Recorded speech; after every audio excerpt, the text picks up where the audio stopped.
Welcome to the TUST Language Acquisition Department's ELD Integrated Instruction for K-5 SEI Teachers Training Module. This training was originally presented at the 2020 TUST Summer Language Learning Symposium. The objectives of this presentation are to provide participants with an overview of integrated ELD instruction, which is one of the key principles found within the SEI models, and briefly discuss how the standards will be utilized within this principle. Let's begin. Take a moment to look at the picture.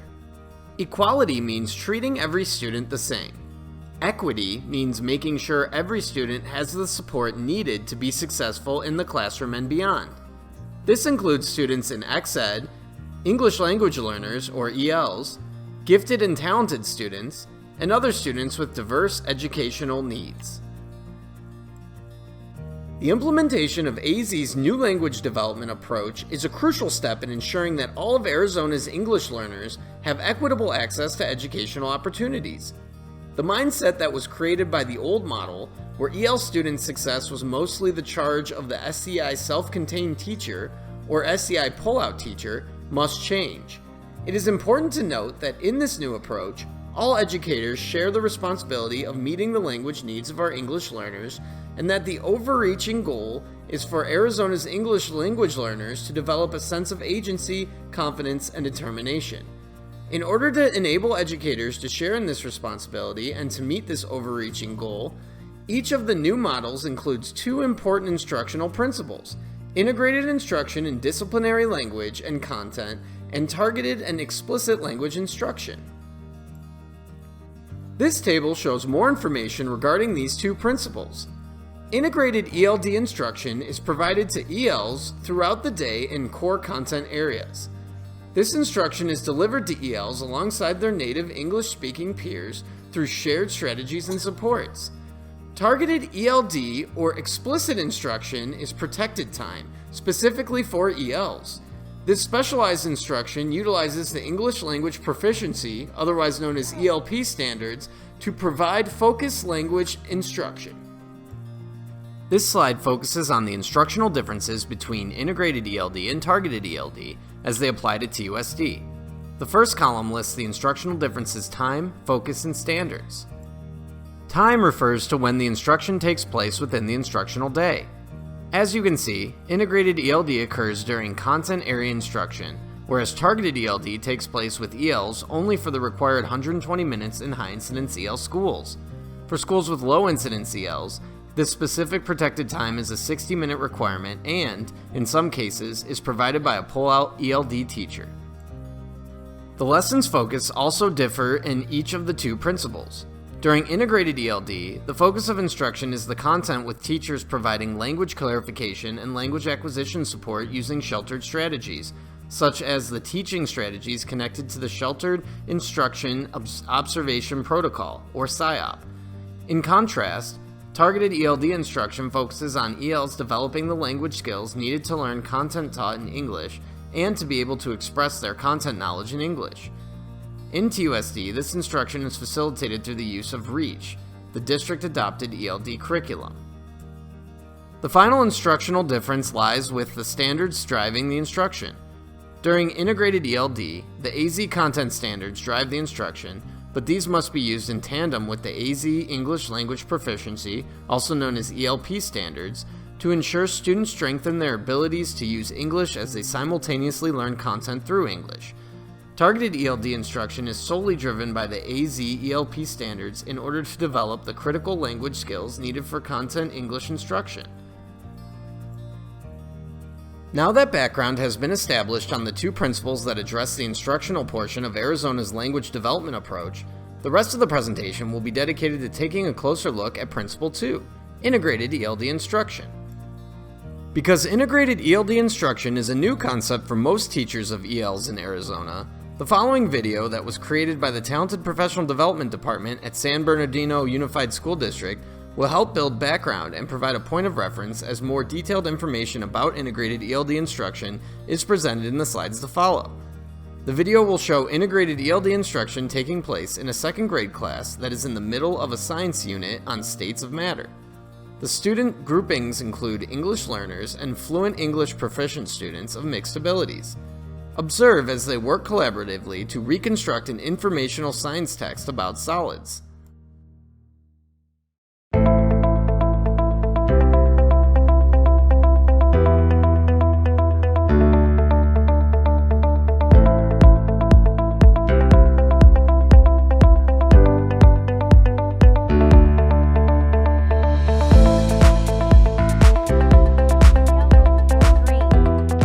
Also come in many other colors.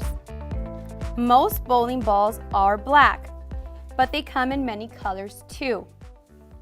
Both kinds of This week for integrated ELD, I use a strategy called text reconstruction, which allows my students to develop language as well as access the content. So we're going to be looking at an informational text this morning, and before we start, we're going to look at some vocabulary words. And we're going to evaluate some of these words. This word is solids. Echo. Solids. I want you to think about this word solids, and I want you to evaluate. 3, I know this word, and sometimes I use it. 2, I've heard it before, but I'm not sure how to use it. 1, I've never heard this word before. Go ahead and evaluate. Whisper to your buddy something about this word. So before I read the text to the students, I built background, I showed them visuals, and I also showed them definitions of the words. And after that, I went ahead and I wrote them on the whiteboard so that they can access them later as we're reconstructing the text. Okay, so today when we reconstruct the text, we are going to follow our steps here. Our first step is going to be to listen to the text. Our second step is to take notes of key words and phrases. The third step is to add details and facts to our notes that we are taking. I'll take questions in a couple of minutes. Our fourth step is to share our notes with our buddies. Our fifth step is to together collaborate in reconstructing the text. So I read the text several times. The first time I read the text to the students, I wanted them just to listen. Solids are a kind of matter. They are things that have their own shape. They do not flow like liquids do. You can see and touch solids. You can describe a solid by its properties. Some of those properties are color, shape, size, and texture. The second time I read the text, I wanted them to take notes and focus on key ideas, details. Are they different? Let's compare. Most tennis balls are yellow or green, but they also come in many other colors. Most bowling balls are black, but they come in many colors too. And the third time I read the text, I wanted them to use their notes and add more details to what they have had already written down. You can hold a tennis ball in one hand. A bowling ball is much bigger. It is also much heavier than a tennis ball. So when choosing a text, you want to stay away from choosing a lengthy text. You want to choose something that's about a minute, under a minute perhaps. You can actually do this strategy with any type of text. So it doesn't have to be expository. It doesn't have to be specifically any type of text. You can do this strategy using any text. In a couple of seconds, I'm going to let you share out your notes with your buddy. But we're going to go over some collaboration rules. How do you collaborate with a buddy and have a discussion in a peaceful, respectful way? So I also reference to our collaborative discussion do's and don'ts. My students have been practicing how to politely and respectfully collaborate with each other. So it's a good idea to review those steps before my students are released to have those discussions. But I'm going to go ahead and share with you our other our sentence starters. I want you to start thinking about how you can start the text. So one way that you can start the text is by stating, solids are. Echo, solids are. You can also use this starter. The following step is for them to have a discussion with their partner. And they're discussing their notes, they're sharing their notes, they're also giving and getting. So some student might have added a word that is not relevant to the text, or maybe it's not as important for understanding the text. So they're having this dialogue to help each other. They're discussing if the word is a good word for your notes and for your text. I have solid, matter, bowling ball, and tennis ball, and okay. So, solid, something that you can hold. Matter, everything around us. Liquid, a liquid is something that flows that could just go through your hand. Property, it belongs to someone or something. Texture, how something feels, and compare, how they are like. Compare how they are like. How are you guys doing? Good. Nice. You added liquid to yours, property, and compare. Comparing, you added tennis ball and bowling ball to yours. I thought we could use those for like examples, so I put them on mine. I think that's great too. Those are going to be great examples to compare. So all of these matched and you both had those. Very nice. So after my students have their discussion, the next step is to reconstruct the text. I like my students to have an oral discussion before they're actually reconstructing the text. I think it allows my students to really dig into the language and practice. Then we can. Okay. We could use according to the text, solids are something that you can hold. Because didn't we hear that in the text? We could do all of these. Oh yeah. Because you have a yacht. So I heard really good discussions about how you can start the text and providing examples for that. Now I went ahead and I placed the paper. You can go ahead now, you may start. If you already had started, make sure that you reread what you're writing and that you're using those sentence starters if you need help to help you reconstruct the text. Capiche? Okay, go ahead and reconstruct the text. Texture, maybe we could do bowling ball and tennis ball. Tennis balls are kind of like fuzzy a little, and then bowling balls are smooth. And then and they're heavy. Yeah, they're heavy. So texture. Like it says, could you state your idea clearly? Because I really can't understand you. You're saying, I think we add. Here's something you could start off by saying. I think we should add blah, blah, blah.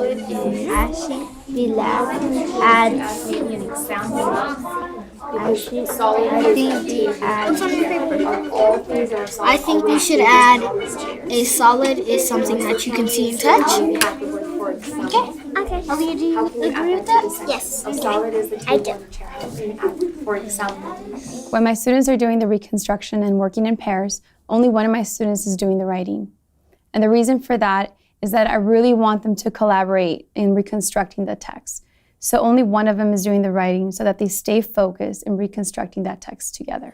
Good job. Because the trees are wood, and even wood is solid. So Alondra, as Jeremy's finishing this thought, think about how you guys can add that, what you just said. For example, from the text, I know that. So my role as my students are reconstructing the text is to be a facilitator. I'm asking questions, I am referring back to their notes, and I'm asking them, how are you going to use this word in the text? I notice you have this word here. How can we fit this word in your text? I like how you added that word, and you're adding that keyword from your notes. Good job. So finish that thought. That was really nicely put.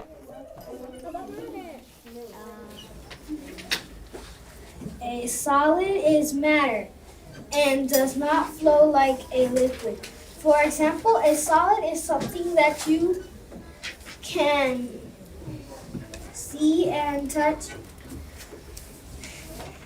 A liquid is the opposite, you cannot So when they were done reconstructing the text, I had my students in pairs present, and this allows me to hear if they're really grasping the content. And I also give them feedback. Gas, and those are the three states of matter. All right. I like how you gave examples, and your group gave us a lot of information. Now, you guys added extra stuff that we had. In this strategy, my students get to use all language domains. So they're listening, they're speaking, they're writing, they're reading their own reconstructed text, and my students are really developing language. And so this is a great strategy. It's a great integrated strategy.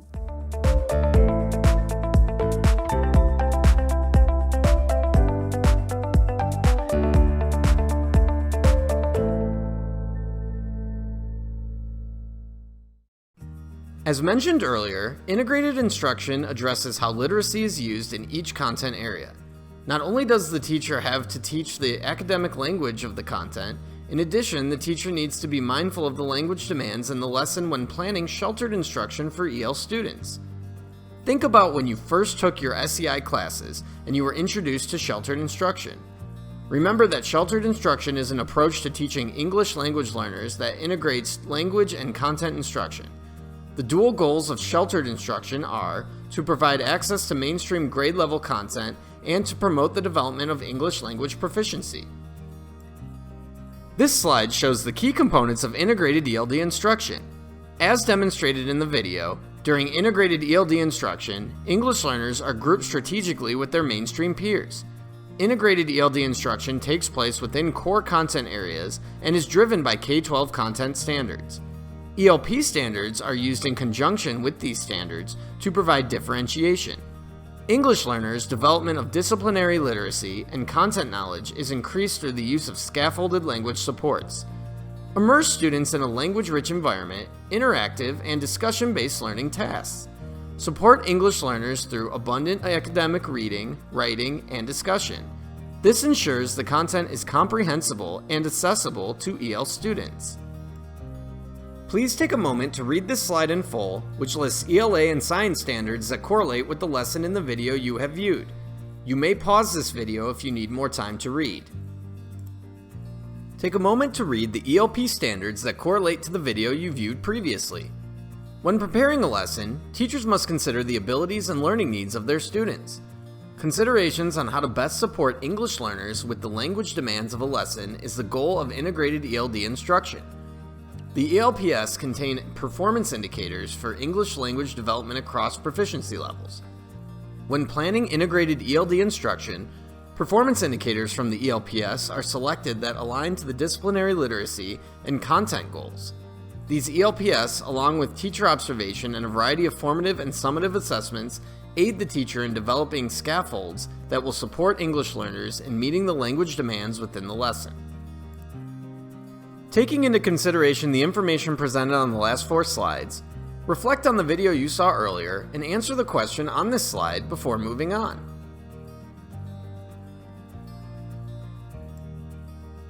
As you reflected on the video, hopefully you recognize that the students in Miss Gordon's class are in a language-rich environment. They learn through discussion-based learning tasks that provide scaffolds to make the content comprehensible. The following scaffold language supports were evident throughout the lesson. Ms. Gordon states and posts her learning goal for the lesson.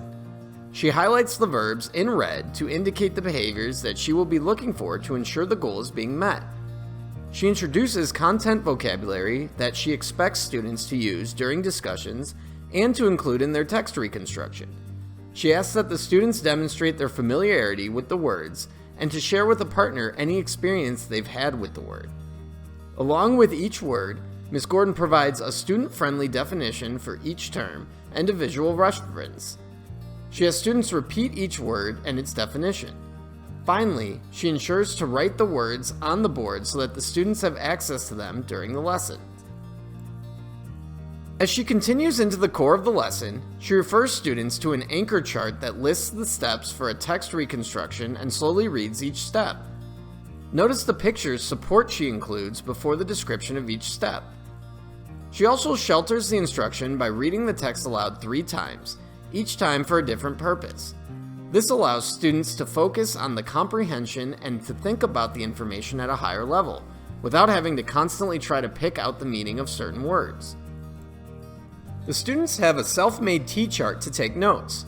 On one side, they list the key words and phrases during step 2 of the reconstruction routine. And on the other side, they listed key details and facts for step 3 of the reconstructive routine. Before beginning step 4 of the text reconstruction routine, which involves peer discussions, the teacher reviews yet another anchor chart of do's and don'ts for collaborative discussion. Although she doesn't review the anchor chart with sentence stems to use during collaborative conversations, it is apparent that students are familiar with its content, as students can be observed in the video asking for clarification and making suggestions. In Step 5 of text reconstruction, the teacher refers students to yet another anchor chart of information text sentence starters and provides formal writing paper for the final reconstruction of the text using the notes from their note-taking guide. Hopefully, you have found the examples provided in this course helpful.